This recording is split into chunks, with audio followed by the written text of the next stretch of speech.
সংসদের ভিতরে কথা হবে জনগণের সমস্যা নিয়ে, সেখানে বসে খোলা মনে সমাধান বের হয়ে আসতে হবে। এটাকে বাদ দিয়ে অন্য কোনো কিছু চর্চা ও সংগঠনের সংসদের ভিতরে আমরা এটা চাই না। কিন্তু আমরা ফেসিবাদের কালো ছায়া এখন সংসদে দেখতে পাচ্ছি।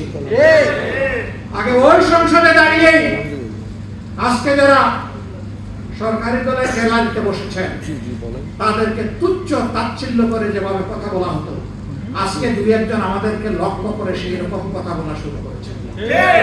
আমরা তাদেরকে বলি জিহ্বা সংযত করুন। এই মনোভাব এবং আচরণ দেখাবেন না।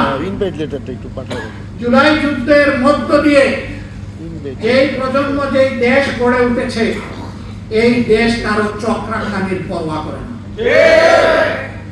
অতীতে যারাই আচরণ করেছে তাদের পরিণতি চোখের সামনেই দেখতে পাচ্ছেন। মনে রাখবেন, অপকর্ম করলে আগেরটার চেয়ে পরের পরিণতি আরো ভয়ঙ্কর।